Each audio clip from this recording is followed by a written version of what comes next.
Holy crap, that was a bad dream. Well, hello YouTube, I'm John Cann, and as you probably already know because you read the video description, today we're gonna make toilet paper. I still have toilet paper. I know there are a lot of people out there that are stressing about the amount of toilet paper that's available, so I figured it'd be cool to make a video where we just made our own, you know. No need to panic over toilet paper. We don't want any of that shit. So here we go. Okay, so our first step is to shred some paper. I'm using like copy paper and some junk mail and whatnot. The trick is that you don't want a bunch of stuff that's got a ton of ink on it. Ink could be irritating on your tender bits and whatnot, so you don't really want all of that in there. Also, you don't want to use like flyers and things that are kind of that plasticky feeling paper, because that's not gonna do what we want for this project at all. I shredded up about 20 sheets of paper, and we're gonna wind up using probably about half of what I shredded to start this off. You're just gonna put it in some sort of container, this little plastic tray or tote or whatever works great for this, and pour some water on it. And then this needs to soak for a couple hours.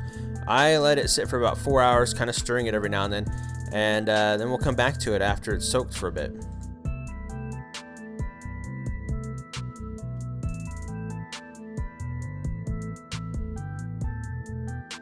Alright, our shredded paper is nice and soft. It basically falls apart when you grab it. So that's kind of what we're looking for on this. The next step to this is to run it through your blender. Kind of like you're making a margarita, but don't drink this. The idea behind running this stuff through the blender is you want your paper to be just absolutely pulped. It should be kind of like soupy oatmeal at best, or you know, a runny broth maybe. You'll see that I'm taking the paper out of the tray that I soaked it in, putting it in a blender and adding more water to it. In the end, I'm going to use like 4 gallons of water for 10 sheets of paper on this. You really want it to be pretty thin. This is about the consistency of what you're getting out of the blender. It's kind of gross looking, but it's going to do the job. Like I said, you want this stuff to be just shredded. Take it apart as best as you can. You can't really over blend it. And you're just going to repeat this process until all your paper's blended up. You'll notice that I'm pouring it into this big tote. You want to use something that's got a large flat bottom to it. You know, a big cooler would work in a pinch, or you know, whatever big kind of tray you might have that's deep. But the gist of it is you want to have enough room that when you go to screen this and make your paper, you've got plenty of room to stir the water up and move the paper pulp about. Okay, so we've got our paper blended up and poured into our tote. As you can see, I went ahead and drained the water from soaking the paper into the tote as well, because we don't want to waste water. The idea here is you want this to be deep enough that you can screen this. You use the water to suspend the paper pulp. That way when you run your screen through there, it's got something to catch. Okay, so we've got our paper pulped up and it's mixed in the water. The next part of this process is to use a screen in order to actually make the paper. So I'll show you what this is that I made. This is kind of the generalized jig that you're going to use to do this. And it's got a screen stretched tight over the top of this portion here, a couple dowels so everything lines up. And the idea is that you would put this in the water with your paper fiber, kind of shake it around and get the paper fibers to sit on top of this. You could pull it out of the water, take the top off of this, and then that would leave a nice square piece of paper. You know, leave kind of an outline here that you would be able to take off and then use for whatever you wanted. In our case, toilet paper. So as you can see, we take this thing and run it into our water and basically give everything kind of a good shake to get the paper suspended in the water. And when you pull your screen up, you wind up with kind of a reservoir of water sitting on top of your screen. You just gotta sit there and let this drain out, and it's gonna leave your paper fibers behind sitting on the screen. And then ta-da, you got toilet paper. Woo! Okay, so this worked out pretty well. And now we are ready to kind of press our paper and dry it. So we're gonna go over to this towel.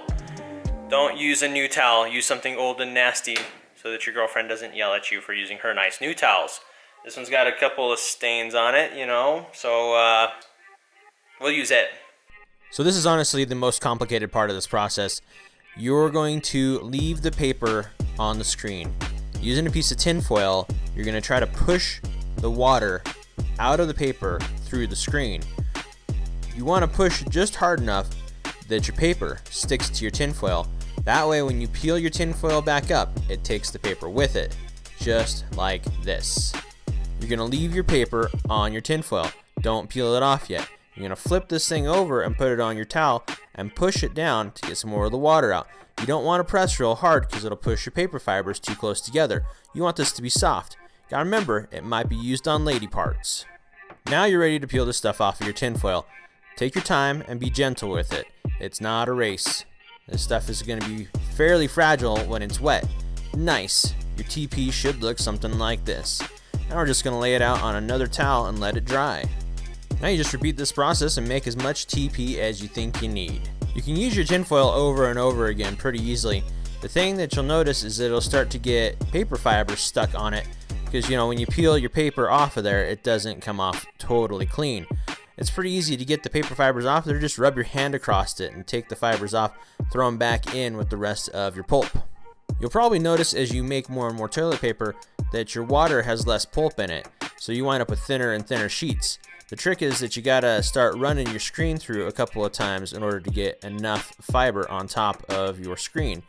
It's pretty easy. You just want to make sure that you're gentle and don't wash the fibers off that are already on there. I guess the other thing to note is that if you're going to make a bunch of this poo paper, you know, this would be the time where you would add more pulp to your water and just stir it in. It'd be pretty easy to blend up another batch and just kind of, you know, add it as you go. This wasn't a hard project. Everything was readily available. You know, the screen was something that I cut out of an old screen door and just kind of stapled to like a wooden frame that I built. I painted it to help with water. You know, you don't want that piece of wood to absorb a whole bunch of water and swell. But other than that, this was easy. This wasn't something that required a ton of work. Okay, so I've got my poo paper built. It's laying here on this towel. It's got to dry overnight. So I will see you tomorrow. So it is the next day, as you can tell by my change of wardrobe and slightly older but more distinguished appearance. And our toilet paper has had a nice chance to dry. So what's really cool about this is that it's pretty soft. It's not like, you know, gonna scrape your butthole or anything. It's flexible. You can fold it, do things with it. But you know, the main questions I get are, you know, what if there are germs in it? Or, you know, is it gonna plug up my pipes and stuff? And the main thing that you have to worry about with toilet paper is that when you flush it, it has to come apart in the water. So we're gonna check that out right now. If you're genuinely concerned about whether it's sanitary to use, you can simply put it in your oven at like 300 degrees for a minute. It's gonna kill anything that's in there.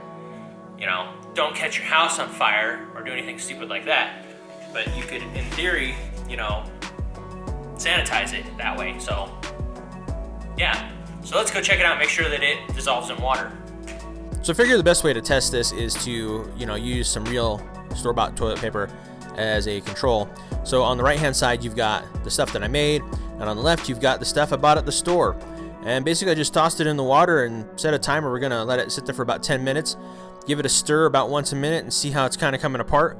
The idea is that, you know, toilet paper has got to dissolve in a septic tank or, you know, in the sewer lines. That way it doesn't plug everything up. Hopefully this will work out just as well as the store-bought stuff. After about 6 minutes, the 2-ply store-bought toilet paper separated, like the 2 plies came apart, but the paper itself really wasn't dissolving so much. The stuff that I had made had some big chunks that had kind of fallen off and were floating around, but neither of them had really fallen apart, so to speak. And 10 minutes is up, so I went ahead and pulled the paper out of the water. As you can see, the stuff that I made fell apart just about as easily as the toilet paper that I bought at the store. So there you go. It ought to go down the drain without a problem. And once again, if you're concerned about germs or something on this, throw it in the oven. I did. I tried it out, made sure it worked. Fresh toilet paper straight from the oven. It smells good. I guess the real question is, does this do the job that toilet paper that you buy from the store does? And it does. It does a good job. It'll get you clean, no problem. A couple things to note is toilet paper is pretty flimsy stuff. It's pretty thin.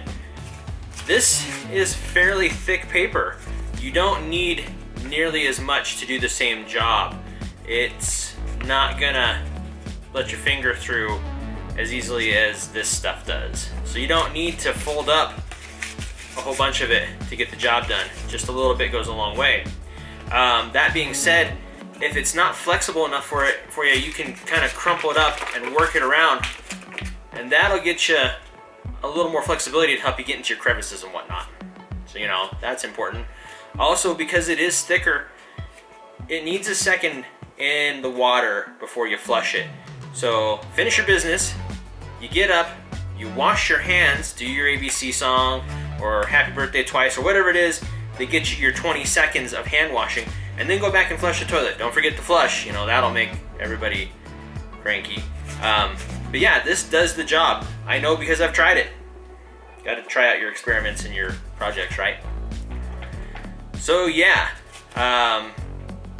do me a favor, share this video. I spend quite a bit of time making these, and I love the fact that people watch them. I don't ever feel like YouTube will monetize me, especially because I make stuff like this. But it's awesome to see people out there making my projects and just watching my videos. So share, like, subscribe. Thank you as always for watching, and remember, if I can build it, so can you.